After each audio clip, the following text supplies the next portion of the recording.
Good morning from sacred space at Titania's realm. It's 2:28 a.m. on the 24th of October 2023. I'm not sleeping, as you can tell, and the reason I'm not sleeping is I seem to have caught a cold. I was a bit worried that I might have caught COVID because when I was walking to Brooklyn Standard on Friday night, I walked past this woman that had a silk scarf draped around her head that I think she was trying to use as a mask. And I thought, oh, Jesus, I hope she hasn't got the cough. But I don't think so. I think I just caught a chill from coming out of the club after dancing for 3 hours, frenetically, and then the long walk back to Uptown car park building.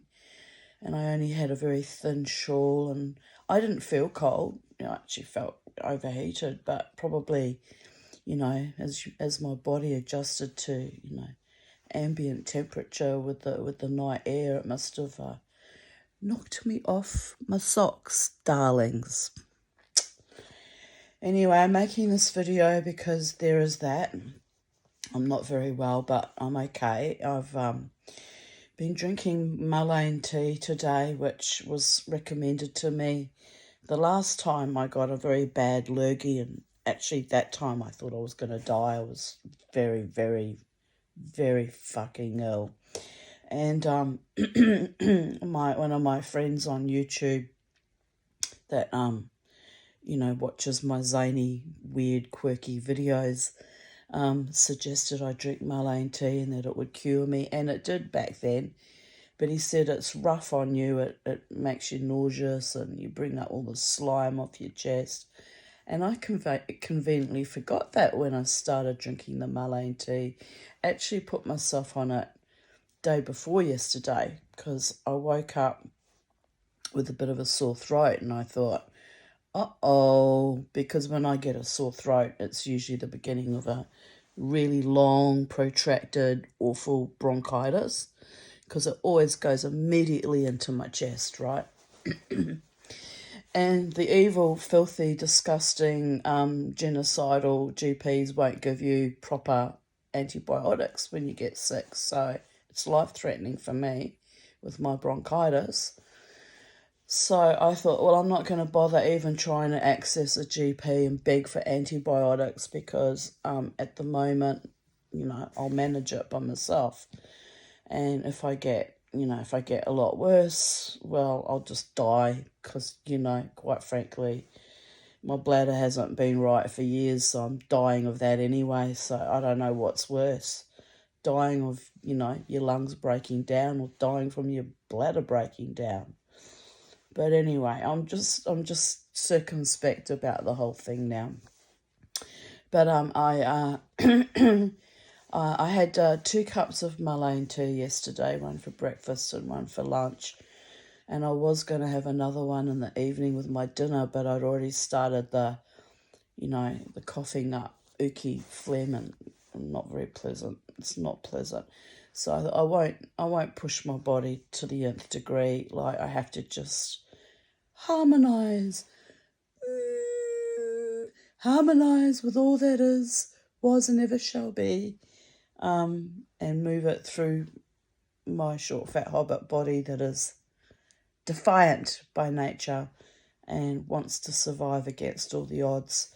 And worked so hard. I worked so hard the last 2 days. Like yesterday morning, I got up about 10:30, feeling a bit woeful, and got straight into working on my sterling silver ring I had cast the day before and had already partially polished up. I just needed to get it to a brilliant shine and get a few scratches out. So that took me about 3 hours yesterday, even though I wasn't well. But I sit in the back of my garden right up the back with the little bit of shade that I can get because I don't have a market umbrella anymore. My beautiful Sally gave me this massive big market umbrella that honestly they cost about $2,000. but it actually broke over time, and so I had to like dispose of it. I tried to fix it and couldn't, so I put it out in curbside collection. But I tell you what, I miss that market umbrella, because although I have a lot of trees, there doesn't seem to be a lot of shade the last few weeks. The sun's just beating down on us, and there's no rain, and it's awful. I was thinking when I got into bed this evening at about 11 o'clock, I thought maybe I should just set up a little chair and table under the house, because it's cooler under the house and I'm in the shade. Because the other thing I have to worry about is growing skin cancers, which is my usual life-threatening freaking proclivities.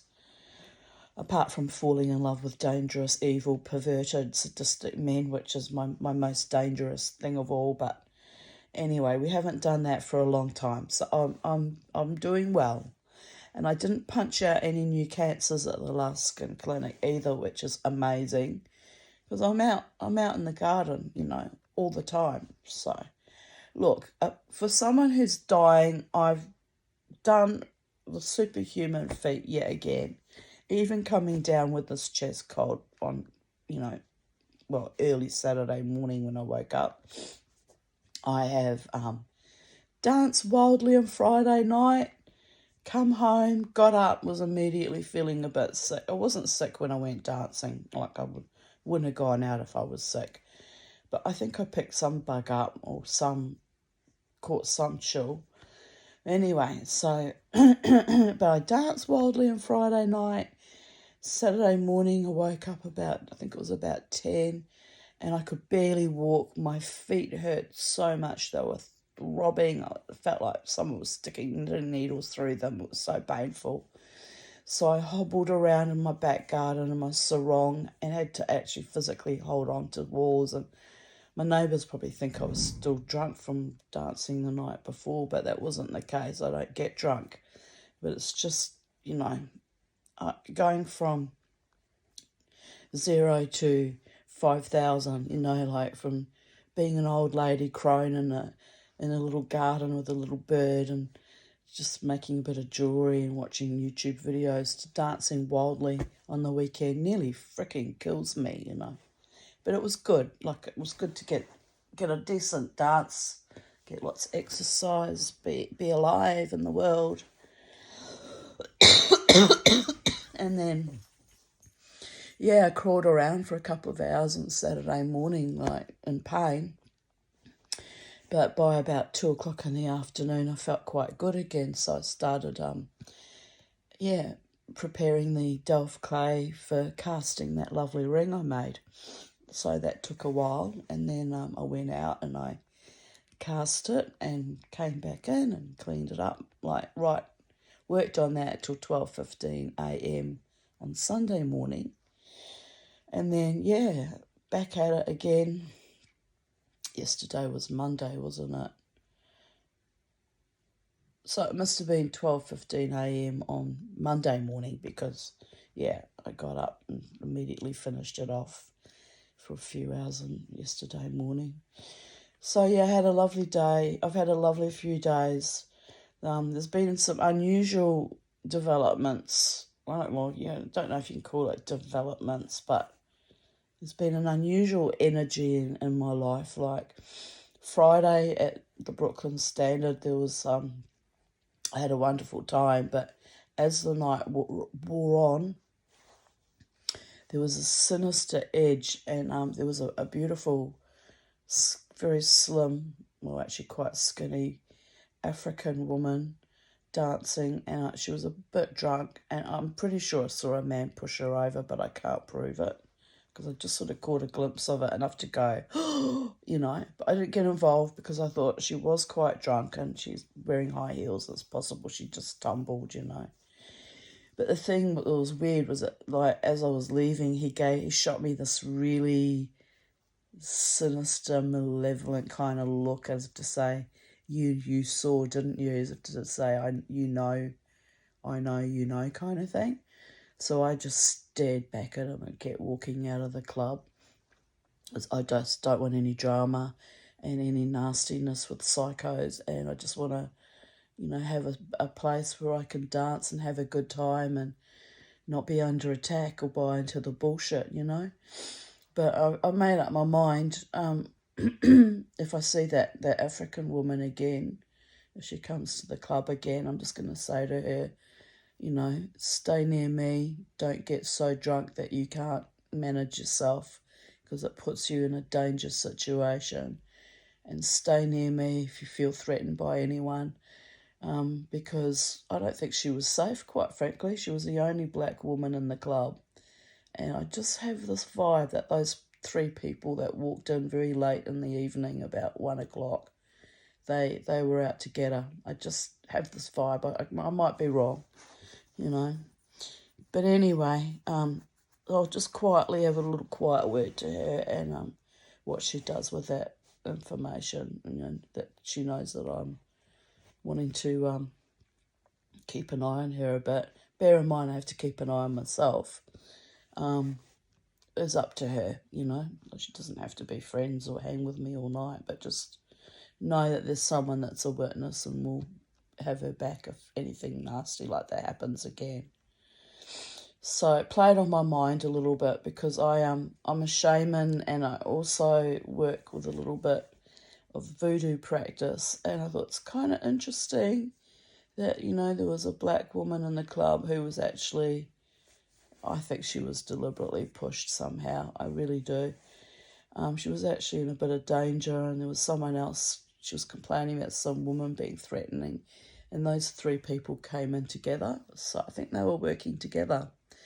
And, this is a racist country in Australia, and I really worry about her safety. But then I also worry about my own safety, because I get targeted because I'm unusual and I'm witchy and I'm wild, and people for some reason get jealous or envious or spiteful.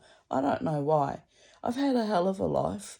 All I want from life is to go out on the weekend, dance, let out all my stress, through my meridians to the beautiful, amazing, talented alter egos or ramjet when they play in alternate weeks, and dance wildly and have a good night. I'm not there to hook up. I'm there to just dance and then go home exhausted. But I kind of have a funny feeling. It's odd that I got so sick so suddenly. It's almost like a psychic attack. There was a woman that had been nasty to the African lady, just staring at me malevolently as I left. So I just did my usual blank stare. It's like, there are people in this world that are just fucking crass and awful, and I just let them know, don't start with me. I don't have the time or the energy for it. I literally get sick. I'm a bit vulnerable because of my other health issues. It sort of becomes a cumulative effect. So anyway, there is that.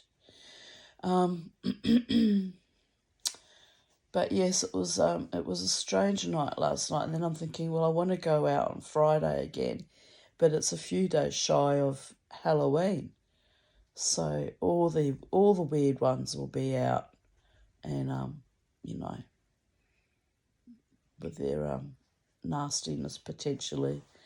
So I'm not sure if I want to put myself through that, and also if I'm still sick by Friday, I can't go because I won't know if it's COVID or not, and I don't want to infect anybody.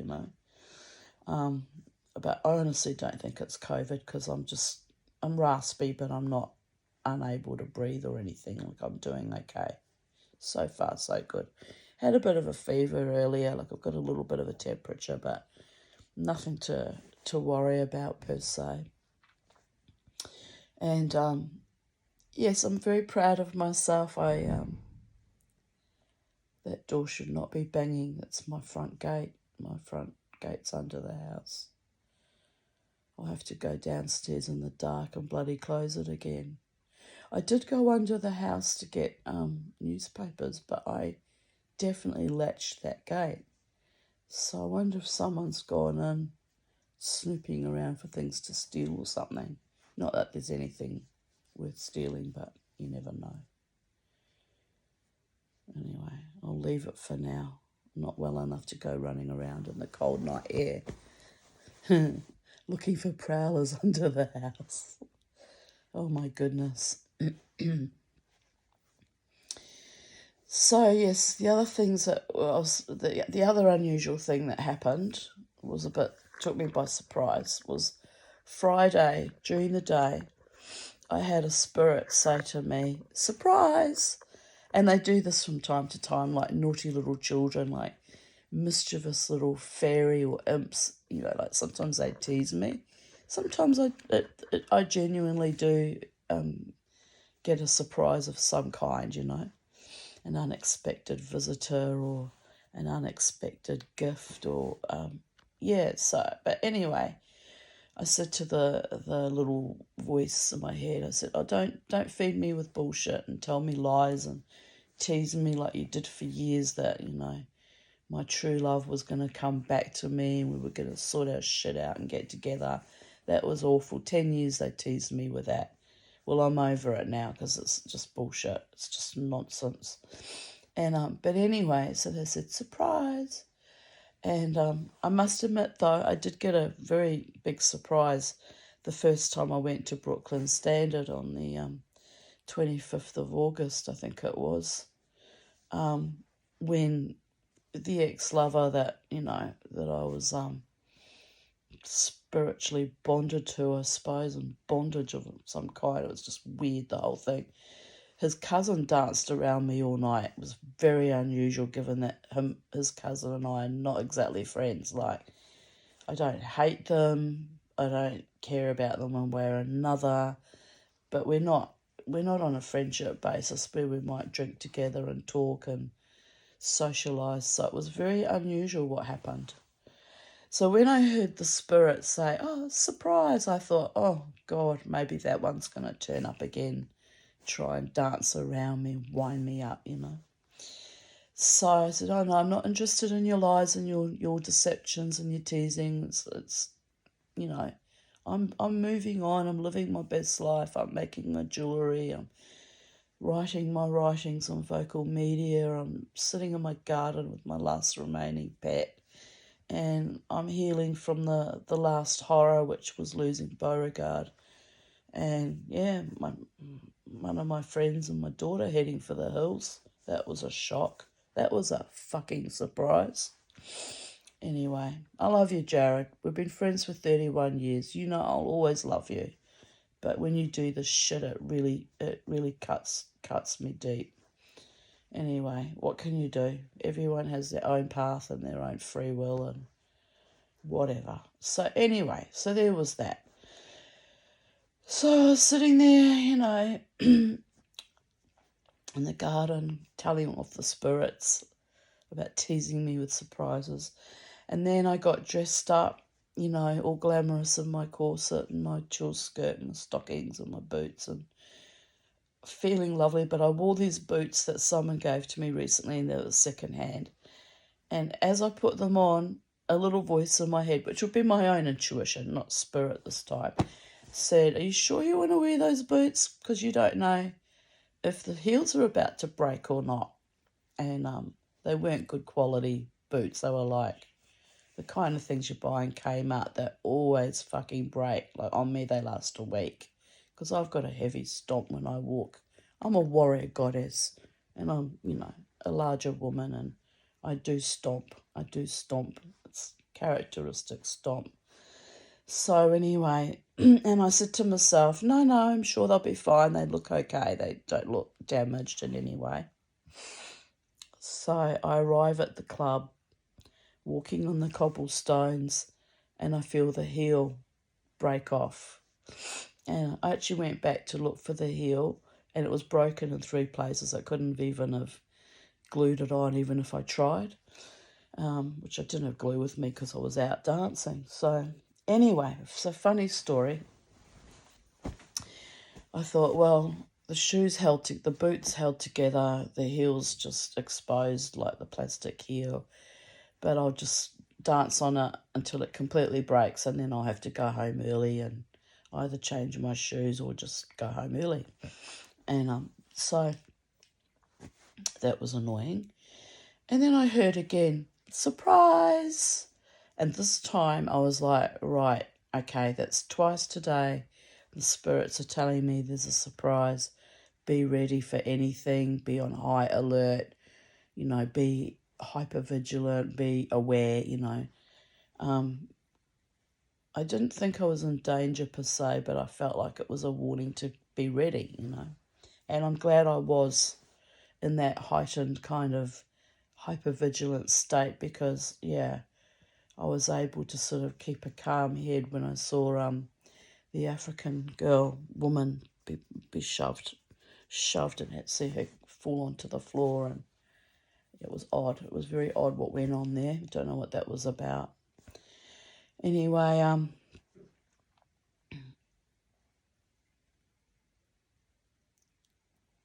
that was weird. Did you hear that? There was a bump down the hall. It actually sounded like a fart went. I must have imagined it. We won't buy into it. Sometimes, I do have spirits around the house that like to play little games. So, or maybe there really is someone under the house, foster key.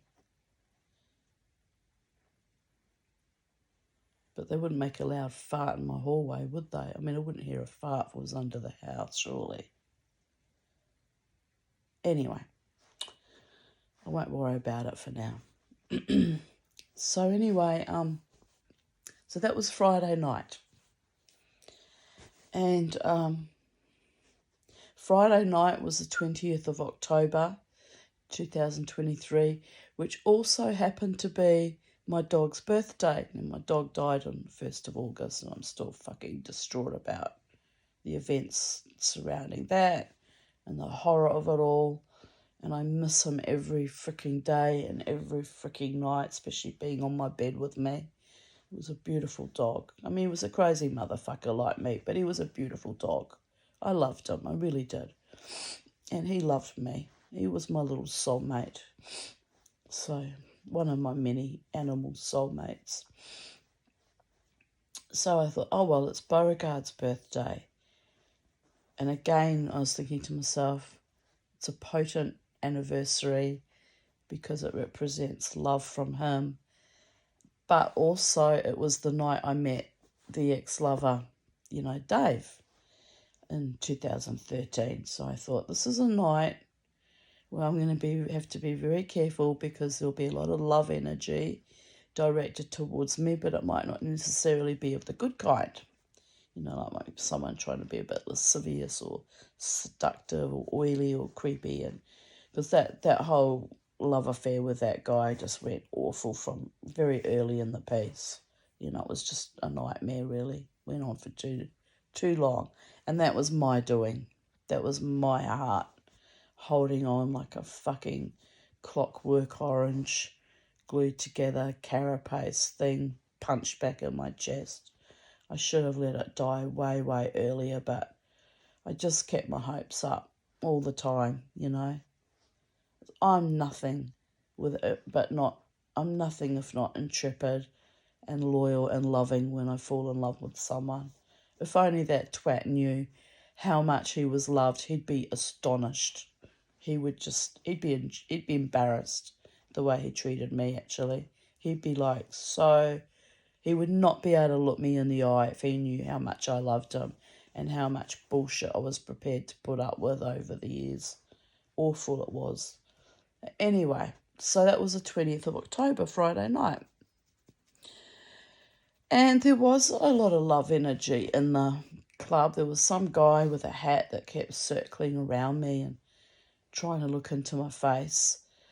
But it's not his fault, but he triggers me because he looks a lot like my mother's dead last husband that was from Indonesia, and he was a con man and he robbed me of houses and my inheritance. And so I'm still very wounded by that. Here we are, like 13 years later, after my mother's death, nearly 14 years.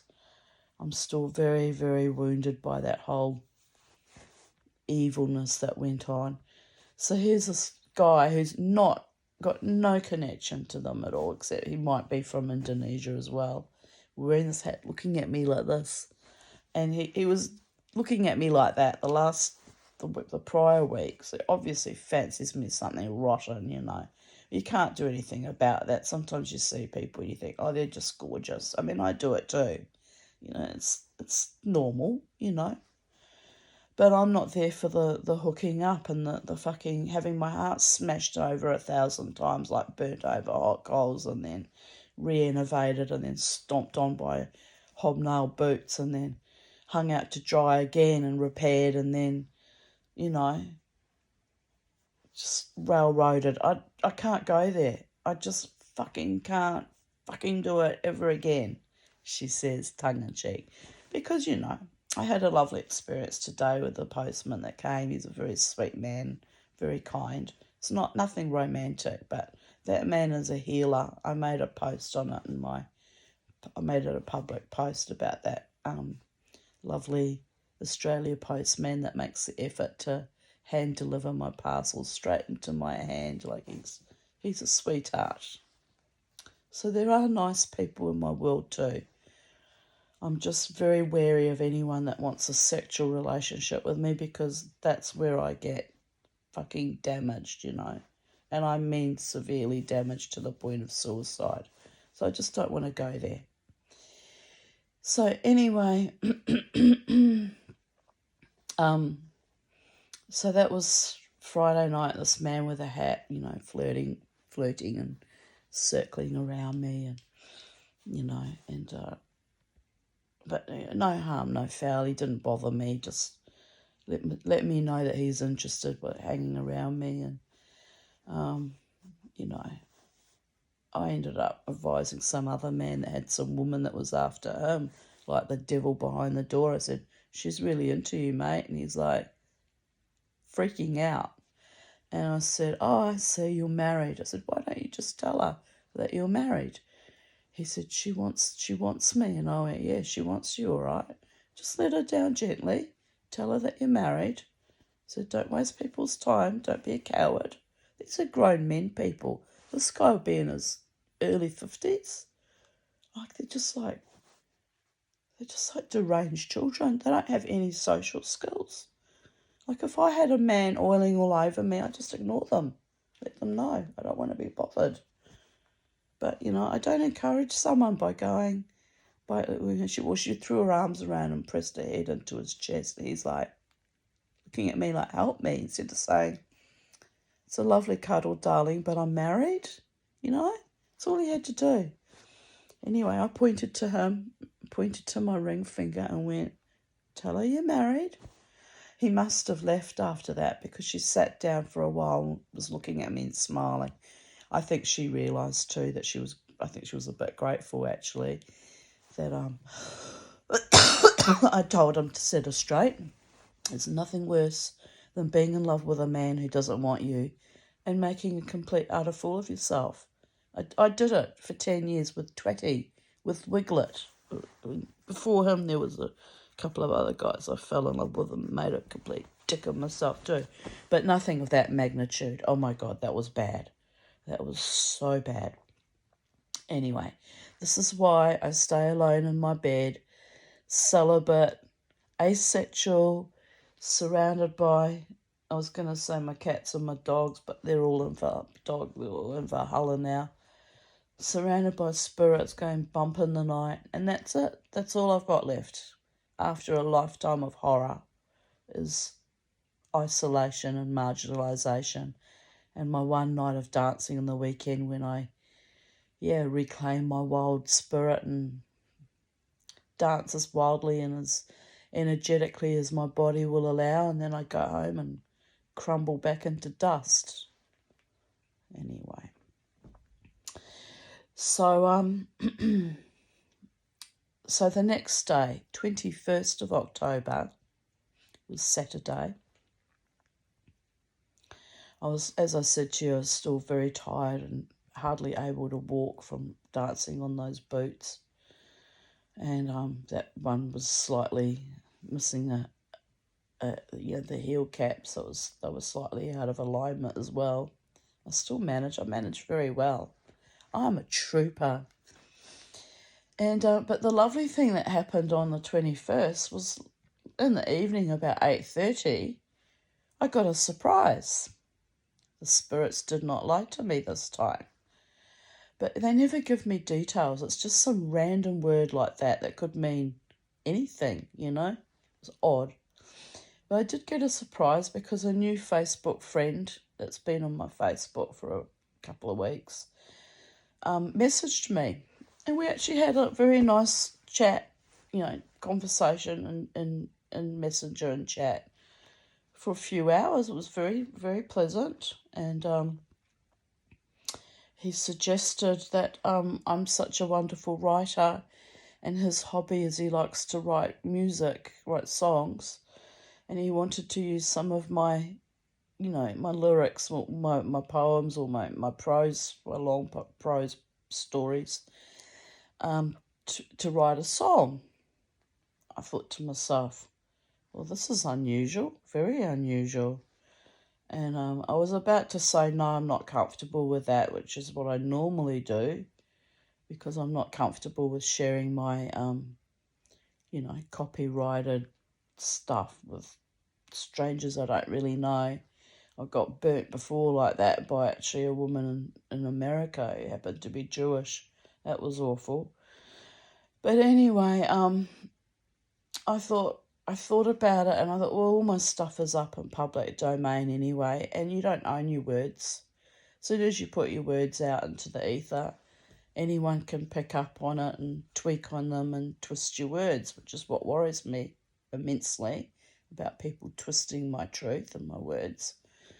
But I thought, well, there's no reason for this man to have malevolent intentions. He seemed quite polite and genuine and seemed quite nice. And I thought, well, I said to him, well, if you can find something amongst my writings that you think will make a song, I said, why not? I said, I can't write music, so I can't do that. Anyway, so that blew my mind, actually, really fully blew my mind. Anyway, then he messaged me the next day, which was Sunday, because I was working very hard on, Sunday I started working on the ring. Yes, Sunday. No, it was Sunday I started working, casting the ring. But anyway, he messaged me the next day and said he'd already written the song. I thought that was quick work, very quick work. I was a bit astonished by that, actually. And I didn't ask for a copy of it because I thought, I don't know.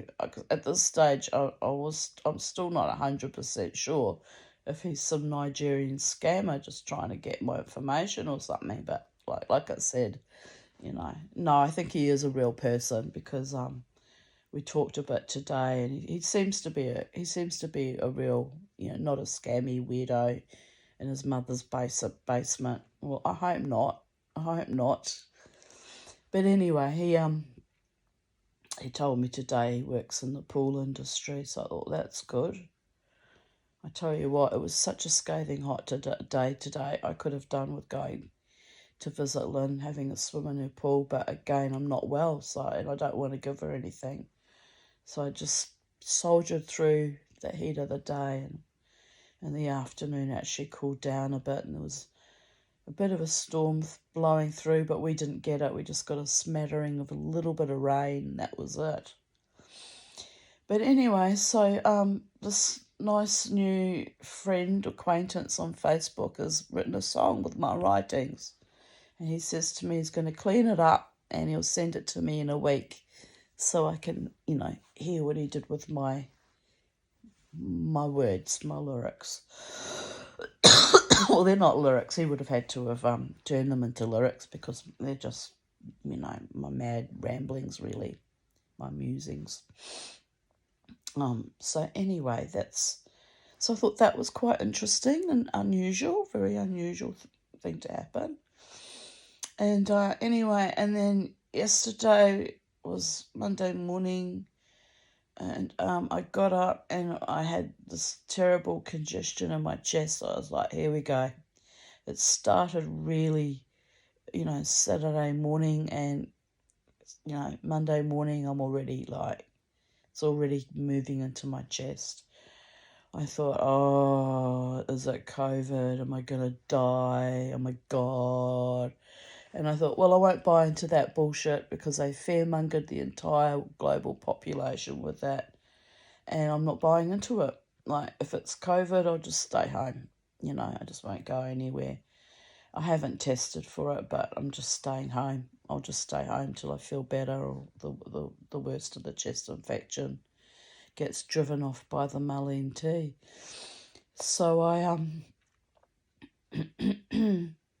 set out today, as I said to you, it was scathing hot this morning. I mean, I didn't get up till late because I was so tired. Because I worked on that ring until 12:15 a.m. and then I slept till 10:30. Actually, no, I think it was 9:30 I got up. And yeah, then about midday, my new yogurt maker arrived that I'd ordered from Green Living, and the lovely postman delivered it into my hand, and he just looked at me. I hadn't washed my hair, and it was a gigantic oil slick, and I looked horrible. I looked like death reanimated, I really did, because I was sitting right up the back of the garden, and it was hot, and my hair was greasy, and I've got no makeup on, and I don't look too bad in the shadow from the bedside light, but I'm strange conglomeration of colours. So anyway, he just stared at me behind his mirror glasses like this, and I know he was thinking, later, you need to go wash your hair and get your shit together. I knew he was thinking that. And but he didn't say anything, and I just looked into his glasses, but I couldn't see his eyes. But I thought, oh well, he's a nice man. He's been kind before when he delivered a parcel. So as he went off, I said, oh yeah, thanks, darling. And I thought, oh my God, I'm calling strange men darling now. That's just so inappropriate, He just did a little pause and kept going. Anyway, I will survive the chest cold I've given myself, acquired somehow. I didn't see anyone sick in the club, so it's either from walking past that woman that was wrapping a silk scarf around her face, which shouldn't have caught anything from her because I was in the open air and I wasn't close to her, or it's from a chill from, being hot and sweaty and then going out to the cold night air. It's more likely that, because my lungs are very sensitive. That's why I wasn't actually ever afraid of catching COVID, because I thought, man, I've survived worse than that in my lifetime. And if I get it, it's fate, it's destiny, and I'll die. And that's, like I said, it might actually be a mercy, especially now when I'm alone, with my remnant family have all scarpered, and Crystal was awful to me. And I'm just, done. I'm just done. But anyway, so I set up the little cultures for the yogurt. That took a bit of time because you have to measure 1/10 of everything. It's a lot of hullabaloo. I can see it being annoying. Hopefully it works out, because I paid a lot of money for the bloody stuff. So hopefully it makes nice yogurt, And I put all that in the freezer, and then I went outside with Charlie, and the king parrot arrived. My king parrot, my beautiful boy. He's a wild bird, him and his wife, his mate. They came to say hello, and that was lovely, and even Charlie was twittering to them. So that was lovely. So all in all, I had a lovely day today, even though I feel woeful. And then late at night, earlier this evening, I cooked up some sausages that I had out, and I had made a pasta salad for lunch, and I'd eaten half of it for lunch, and then I had the fair wallop of it again with my chicken sausages. I can't be too badly dying because I had a good healthy appetite, which is my normal, I thought, oh, that's good. I'm still eating. I haven't gone off my food. And the mullein tea gives me this really horrible taste in my mouth. It sort of like tastes like sickly sweet, like pus. It's a horrible taste. I don't enjoy it, but I tell you what, it drives the stuff off your chest. It really does. I didn't have a lot come up, but it came up in the evening, and I was like, good, whatever comes off is gives my lungs a chance to decongest themselves and heal. So that's my video. So it's been an intensely spiritual and innovated 4 days, because today is now the 24th of October. Very intense with the anniversary of Beauregard's birthday, and the anniversary of meeting Wiglet, and all this attention from men that I don't really know that have popped up all of a sudden was also a bit confronting and a bit astonishing. But I guess, there's no harm, no foul. It's just unusual. Because I even said to this person, I said, do I even know you? And he went, no. He said, I saw you come up on my Facebook feed and I liked your energy. And I friend requested, and I said to him, well, here's the weird thing. I very rarely add people I don't know on my friend's page. And I actually thought I must know him because he does drumming. So I actually thought I knew him from drumming, but I don't. Anyway, it was a little bit bizarre meeting someone that way. But you know what? It's the world of the internet, and how else are you going to meet people? I mean, I don't do internet dating. I don't go into dating sites. I find them abhorrent and crass and tacky. And once in a blue moon, I make lovely friends on the internet, like my friend Nigel Peaceful, who I met on Power Talk many years ago. And we've been friends all these many years. We're talking 20 years now. I met Annie, Mermaid, the same way. I met Alfie Baby. The difference with those people was we were interacting regularly in the Power Talk room, so we got to know each other over time, not just this kind of random out of the blue, messaging. But it's okay. I'm okay. I'm okay with it. It's fine. So someone wanted to make a song from my writings, which is deeply flattering, of course. So the following day I said to him, if you make a hit song and you make a lot of money, don't forget to throw some royalties my way, which sounds like I'm money hungry and grasping, but I'm not. But it's just that I don't want to be used. I don't want people taking, my heartfelt creativity and words and making a lot of money from it. And that's what happens in the music business. Same with acting, people compete with other actors and steal people's limelight, But anyway, I thought about it and I thought, look, Tanya, no one's done anything with your writing in all these years, and this person seems really enthusiastic and really keen and really excited. And, it doesn't harm anyone, him turning my few words into a song. And you never know. He might write a hit song and get famous, and then I'll be forever listening to the airways to my own words being repeated back at me ad nauseum. Oh, wait, we already do that on YouTube, don't we? Oh, by the way, I won't be able to post this YouTube video until Thursday because they put a strike on me. So I'm not real happy with YouTube. Don't like being silenced.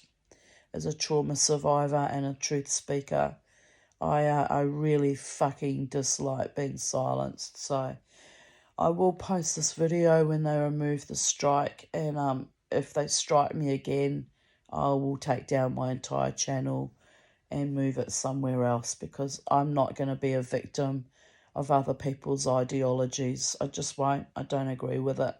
And it's as simple as that. That's my opinion on that. anyway, I did upset myself a bit over it, which probably contributed to me getting sick as well. And then I thought about it and I thought, no, it's just little spotty 12-year-old youths with no sophistication or maturity or real lived experiences and algorithms. They don't know shit, you know, just filleting their overlords. It's evil what's going on. So, yeah, that'll be enough to get me another strike, I suppose. But it's true. It's exactly what's going on. I've had trouble with Instagram all week too. It's like one clamps down on me and gets nasty, then the next social media program does it, and then the next one, it's like they all have a ride. It's like they all share that, oh, this person's been red flagged, we're going to give her a shitty week this week. We'll all pile on. It really is a form of systemic abuse and bullying, what goes on with the social media platforms. And they know that I know. I'm well aware of it because I've lived that for 58 and a half years. I've survived worse. And even with my shitty lungs, I'm still fighting every day for my breath, for my words, and for, my inner music to be created by someone that sees me and values me and appreciates me and doesn't take me for granted and doesn't use and abuse like has happened in the past too many times by too many people. It's been awful. It's no wonder I get suicidal from time to time. Just thinking about it, it's like, it's abhorrent what's been done to me in my lifetime. But anyway, tonight, when I was lying in my bed, decided to make this video. I thought about it and I thought, you know what, Tanya? You're alone and isolated and not many people like you because you've got courage. You've got cojones. You've got big, sweaty, black, bullfighting cojones served up on a plate. You fought so long and so hard just for your own mere survival on planet Earth. Like, I stood up against the horror of child sexual abuse and I advocated, against that. And I stood up when the COVID came along. I didn't agree with any of that and I still don't. And I stood up and countered, back in 1989 when I first arrived in this country and I was systemically abused and bullied and accused of being a Nazi because my mother was German. I have fought epic fucking entire wars while supposedly living in peacetime here in Australia, in Queensland. I went through horrific divorces.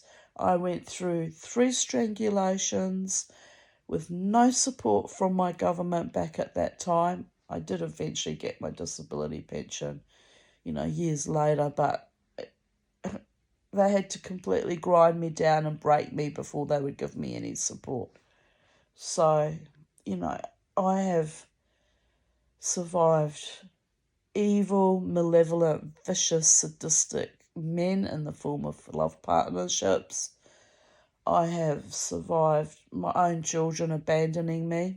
This isn't the first time it's happened. It probably won't be the last. I never hear from Jasmine. It's been 15 years, but, the other one that I invested a lot of energy into, it's heartbreaking what's been done to me. I'm smiling, but it's not funny. It's heartbreaking.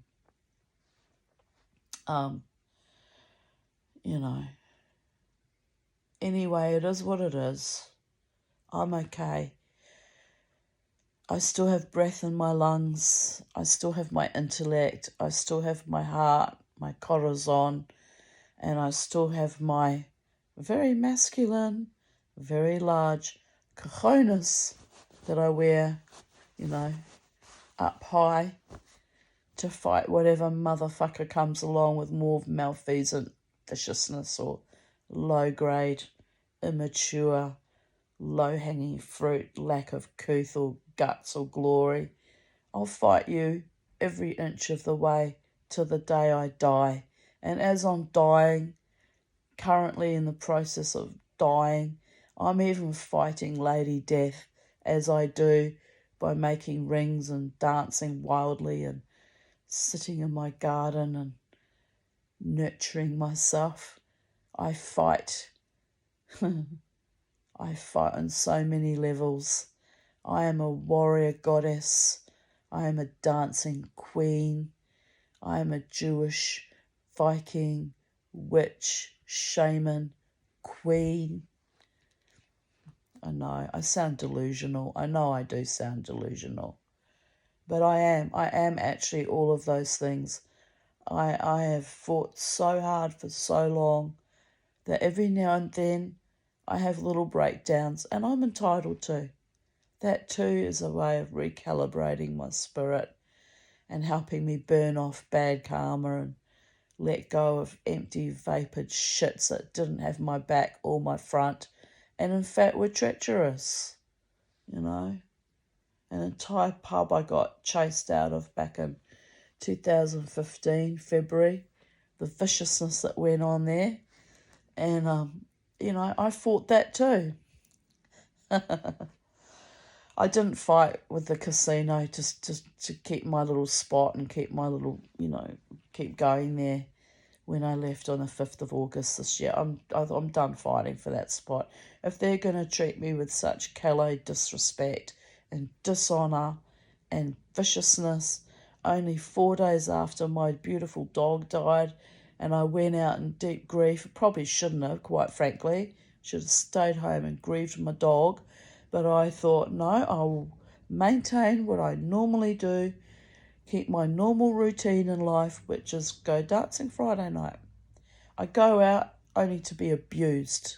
So no, done with that space, And Brooklyn Standard is getting used to me, and the staff are very friendly to me and they seem to like me, and my beautiful men, my beautiful married men who love me, my platonic friends, alter egos, they encourage and support me to come along and continue my wild shamanic tribal dancing in that club. And, the security guards are getting used to me now, and the bartender's a very friendly one. Actually had a chat to me at the end of the night as I was leaving, asked me if I wasn't going to stay a bit longer. I'd only had 3 Jack Daniels, which I had to laugh because he knew that because he'd served me each time, I said, yes, I don't drink a lot. I said, I need to maintain control over myself, I said, and I need to be sober to drive home. And he nodded, the security guard nodded. I said, I come out on my own. So I said, if you ever see me stinking drunk in the club, then you should worry because someone will have slipped me a Mickey. So because I don't get drunk when I'm out. I never have. I think it's probably happened on a few rare occasions when I didn't have my car that I allowed myself to have a few extra drinks, but never when I have my car do I drink more than 3 or 4 drinks maximum. And anyway, I can't drink more than, 2 or 3 drinks. I'm actually not supposed to have any alcohol at all because I don't have a gallbladder and I have a fatty liver that's enlarged, not from alcoholism, but from, bad diet. And so any alcohol I drink is actually putting pressure on my, my diseased liver, and not having bile to sort it out because I don't have a gallbladder puts me in a precarious health state too, So I just have, 2 or 3 drinks, and that's my limit, and that's enough. And I don't need alcohol to dance and have a wild time and do my shamanic dance. I've many times done it stone cold sober. In fact, sometimes it's more fun when you're stone cold sober to really let go and into the zone and do your tribal shamanic dance, because people think you're drunk and they have no idea that you're fully aware of everything that's going on and you're sober. It's very, very empowering. The only problem is if they realise you're sober, then they think you're crazy, you know. You've got to ride that fine line between sobriety and people perceiving that you're mad and off your chops, right? Anyway, he's a nice young man, the bartender. I said, I'll see you next week. And I hope I'm better by Friday. Today is the early hours of Tuesday morning, so I've got Wednesday. I've only got 3 days to recover. So hopefully I feel better. And if I don't, I don't. Shit happens. I'll go dancing the following week. I'll be fine. I will be fine. But I've got a very deep voice and I sound like Greta Garbo. I want to be alone, darlings. So all the, the lonely men of that vintage that still remember Greta Garbo all immediately got very stimulated right about now. I was writing today on my Facebook about how, and it's been a constant refrain in my life, how much older men, we're talking 30, 40 years older, often saw me even as a young girl, and they would fall madly in love with me.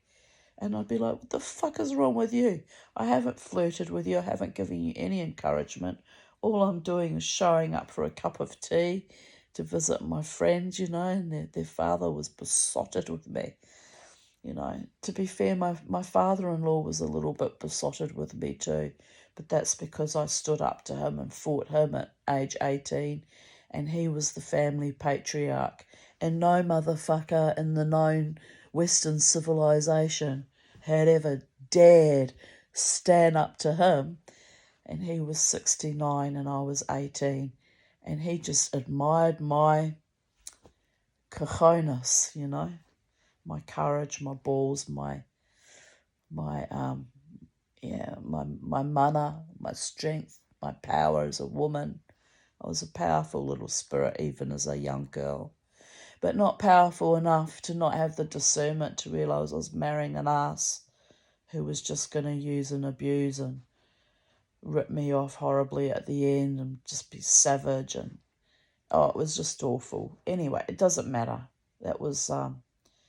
That'll be 29 years ago on the 1st of January 2015 that I got myself out of that frickin' relationship. And the fact that he tortured me for a good 10 years after was horrific, but there's nothing I could have done. That was the cards that were dealt me. And the sadism that runs through that family line is fucking intense. And it's affected my daughters as well.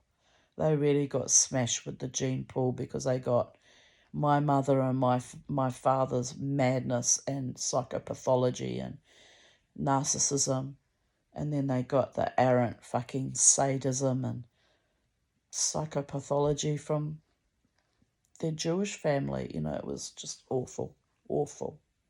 But I loved my father-in-law. My father-in-law wasn't a psychopath per se. My mother-in-law was definitely a raging fucking borderline and was constantly turning everybody against each other and creating drama and chaos. I mean, man, she was hard work. She really was. But my father-in-law, well, she told me he was stingy with her and gave her a hell of a life. And women don't tend to lie about these things, He probably was quite abusive to her, financially abusive to her at least.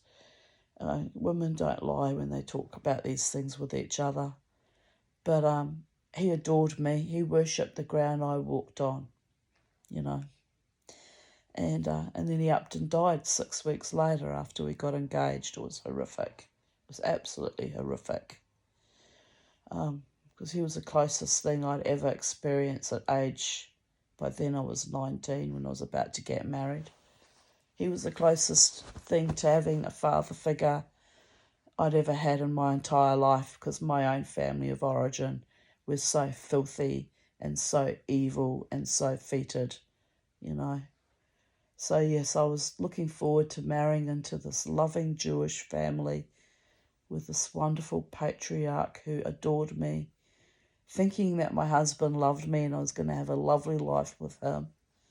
Well, it was sort of okay for a while. I mean, sort of okay. Not great, but okay. But once the children came along, oh my God, it all started unraveling very, very quickly. It was evil what was done to me. Absolutely evil. But anywho, there we are. There we have it, you know. I was thinking about my other father figures that came and went in my life that were kind, and they were as rare as hen's teeth. One was my teacher, Mr. Lysis, who was a black man from Mauritius with a very strong French accent, because in Mauritius they speak French. And he had the most beautiful skin. He was so black, I swear to God, he shone. And I don't mean that in a racist way, but that was just the complexion he had. And he radiated kindness and sweetness, like he was truly a good man, handsome and good. That's a rarity. Don't often get that combination, you know, unfortunately. And he was a decent, honouring man, and he told me, I was a little girl, we just migrated to Australia with Case, with my stepfather, who was a fucking creep to me.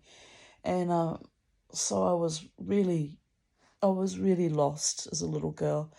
And so I'm like, how old was I when I was in his class? 9 years old, I think. 10 years old, 10. And he said to me too, he said, I love your writing. You're so talented, Tanya. You should write books when you grow up, Tanya. I never did write a book, but all my writings I've cobbled together over the years. I've thrown up on vocal media for people to look at, because I don't want them to just be lost when I die. You know, my kids don't put any value in anything I have to say. They don't give a shit about me, really. I tell you what, it hurts so much. It's like a grinding fucking torture instrument in my gut. But what can I do? Nothing's going to change, you know. They seeded their souls with the you-know-what, and there's nothing will change. Nothing will change. I just have to accept it. But anyway, Mr. Lysis, who was such a beautiful man, and honouring and decent and kind, one of the few adult males I could trust. You know, mind you, I didn't have cause to be alone with him for any extended periods of time, so, you know, I'm assuming I could trust him. I was a very beautiful little girl, and men were always drawn to me, and they were always predatory and vile. It was awful. I had an awful, awful childhood. And I say that without any exaggeration. But anyway, Mr. Lysis, he was one of my father figures who told me how wonderful and talented I was, and how he loved my stories and cherished me, you know. I'd never been cherished, even in my family and origin. I was never treated with genuine respect and care and cherishing. And even to this day, I'm suspicious when people come forward and say, I think you're so talented and I think you're this, and my red flags go up. Like, what are they grooming for? What do they want? Oh, they're being so nice to me. When does the axe fall? You know, it's horrible. It's horrible that I have to live this way. But it's a consequence of decades and decades and decades of abuse and trauma. So if I trust someone with my heart, mind, body, and spirit, that is the highest fucking compliment you will ever get in your whole life, because I can be a little bit naive and gullible and too trusting at times, to the point where it's dangerous for me. And But if I give you my heart, if I fall in love with someone, they have everything of me, everything.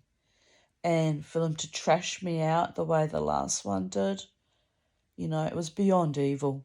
It really was beyond evil.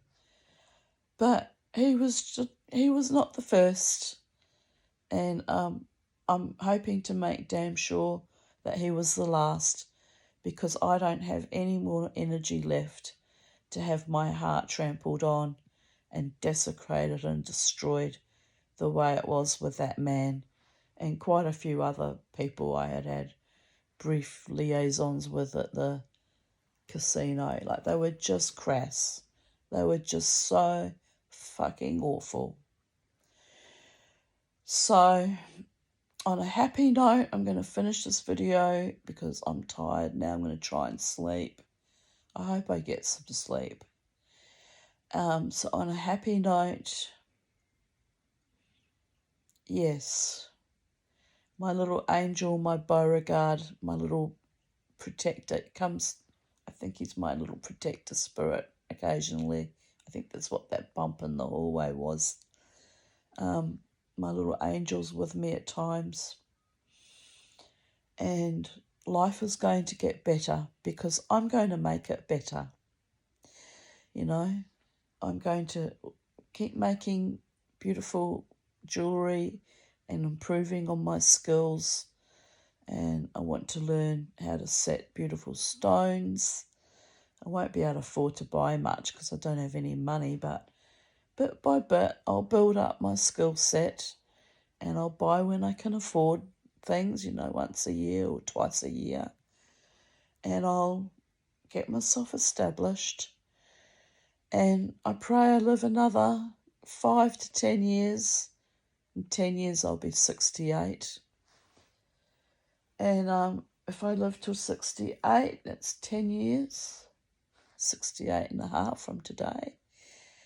I'll be satisfied with that. It gives me 10 years to fully integrate and develop as a woman and as an artist and as a jeweler, as a friend, as a mother, as a lover. And if none of those people want to be in my life, then as just me, myself, and I, all alone, like in real terms, I have always been all alone, even when surrounded in a sea of people. Very few, very, very few had my back. Jared did for many years, and my beautiful Sally and Lynn. And I even had rabbis fighting for me back in 1989 to 1991.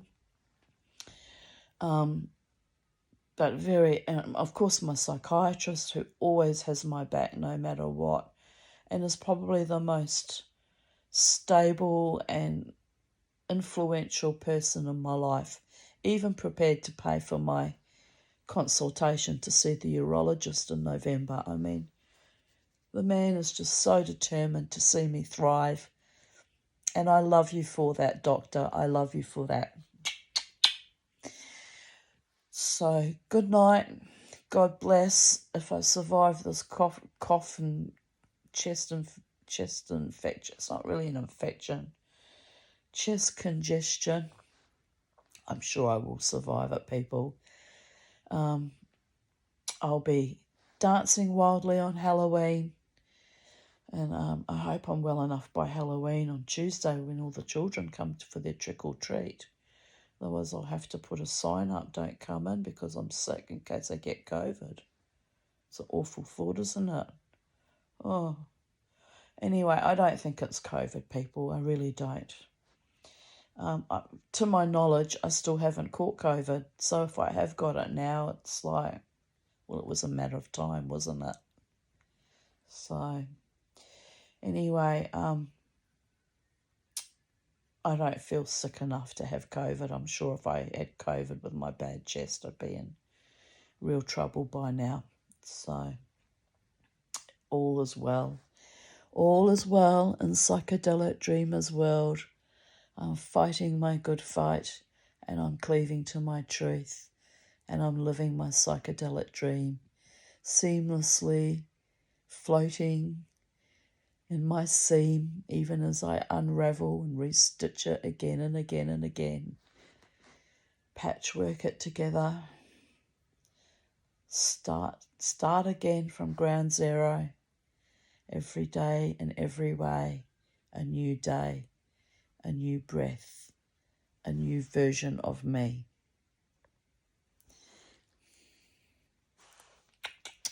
Good night. God bless. From Sacred Space at Titania's Realm.